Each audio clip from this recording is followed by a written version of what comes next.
E aí, tudo certo? Material de anotação nas mãos? Podemos começar? Então vamos lá. O governo provisório da recém-instalada República tinha por objetivo resolver os primeiros e mais urgentes problemas criados pela proclamação e dirigir o país até que pelo menos fosse redigida uma nova Constituição. O próprio apoio dos cafeicultores devia-se a esse caráter provisório, já que o Marechal Deodoro da Fonseca, presidente que assumira o poder, desde o início havia se cercado de oficiais positivistas, como Benjamin Constant, nomeado ministro da Guerra.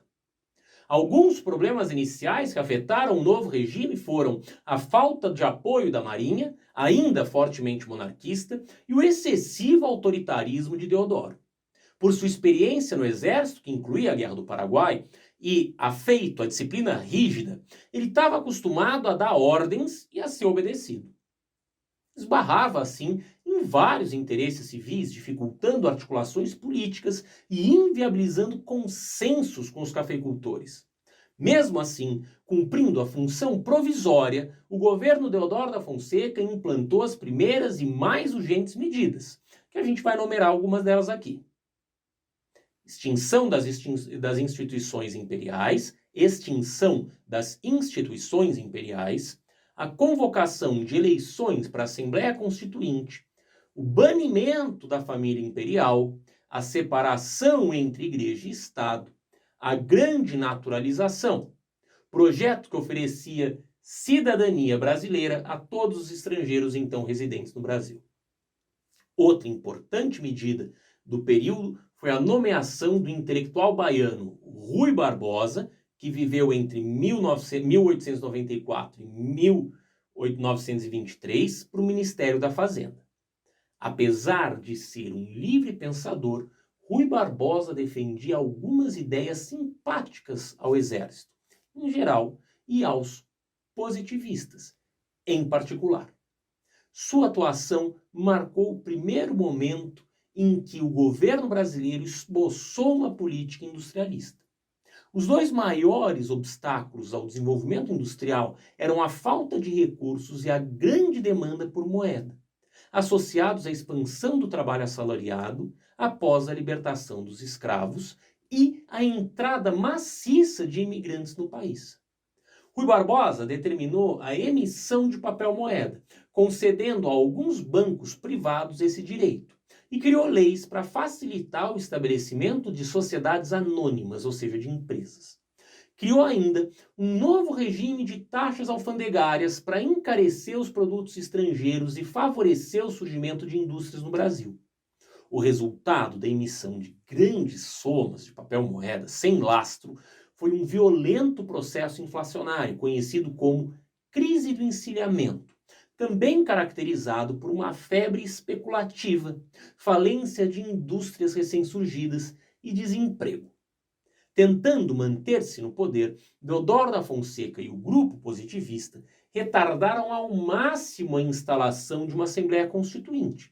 As eleições só foram convocadas em junho de 1890, após intensas pressões do grupo paulista. E os deputados constituintes eleitos foram empossados em novembro de 1890. Após 3 meses de debate sobre um projeto já preparado pelo grupo do Ruy Barbosa, promulgou-se a nova Constituição. As principais características da Constituição de 1891 foram as seguintes. O Brasil passa a ser uma república federativa, com um governo central e 20 estados membros que desfrutavam de grande autonomia, inclusive jurídica, administrativa e fiscal. Procedia-se à divisão dos 3 poderes, independentes entre si, com um legislativo bicameral, formado pela Câmara dos Deputados e pelo Senado. Estabelecia o voto universal masculino, não secreto, que excluía do processo eleitoral mulheres, analfabetos, mendigos, menores de 21 anos, padres e soldados. Em suma, apesar de ampliar o acesso à chefia do executivo, antes restrito a membros da família real, e de mudar o critério de seleção de eleitores, o sistema político continuava tão excludente quanto era sob o regime imperial. Sobre isso, escreveu o historiador José Murilo de Carvalho. Sendo função social antes que direito, o voto era concedido àqueles a quem a sociedade julgava poder confiar a sua preservação. No Império, como na República, foram excluídos os pobres, seja pelo censo, ou seja, pela renda, seja pela exigência da alfabetização. Os mendigos, as mulheres, os menores de idade, os praças de pré, os membros de ordens religiosas. Ficava fora da sociedade política a grande maioria da população. A exclusão dos analfabetos pela Constituição republicana era particularmente discriminatória, pois ao mesmo tempo se retirava a obrigação do governo de fornecer instrução primária, que constava do texto imperial. Na Constituição de 1891, ficava determinado também que o próximo presidente da República, após a promulgação da Constituição, excepcionalmente seria eleito pela Assembleia Constituinte. Em março de 1891, Deodoro da Fonseca passou a ser o primeiro presidente constitucional da República Brasileira. E aqui a gente começa a República da Espada. Uma das medidas que geraram descontentamento tanto entre os oficiais positivistas quanto entre os cafeicultores paulistas foi a nomeação de uma grande figura da monarquia para o Ministério da Fazenda, o Barão de Lucena. A reação do presidente foi a decretação do estado de sítio em novembro de 1891, com o fechamento do Congresso e a prisão de vários políticos da oposição, caracterizando um golpe de Estado.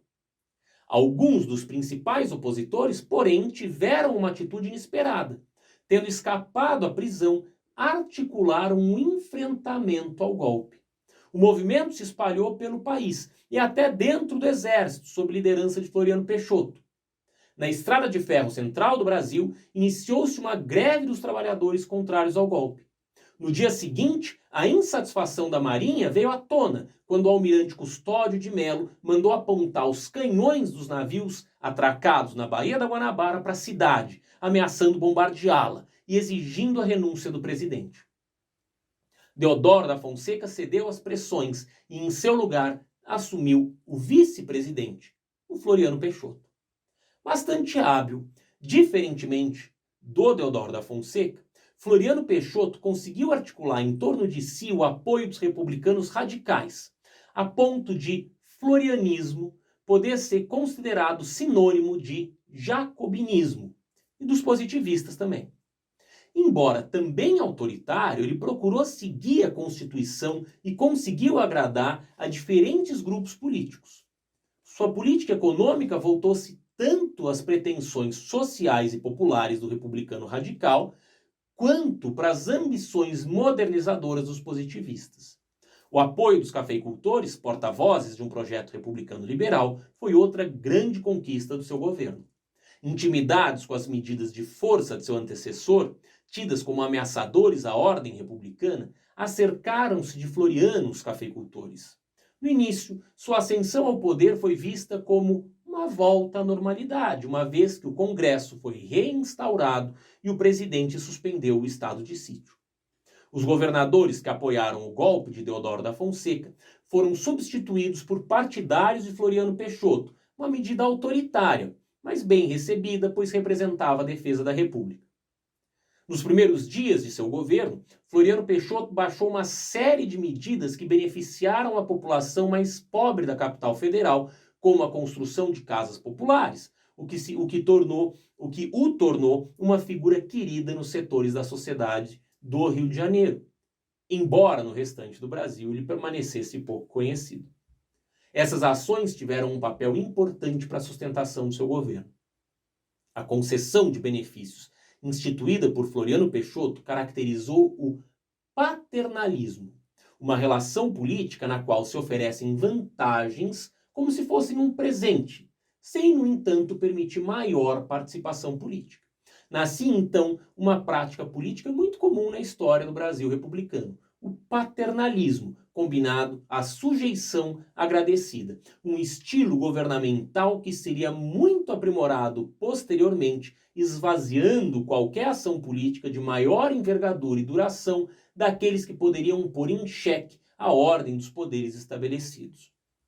Na verdade, o espírito de lealdade política ligada A compreensão tinha suas origens na relação entre o rei e os súditos da época colonial, evoluindo para a dominação oligárquica, as trocas de favores entre poderosos e as relações conservadoras entre o poder e o povo.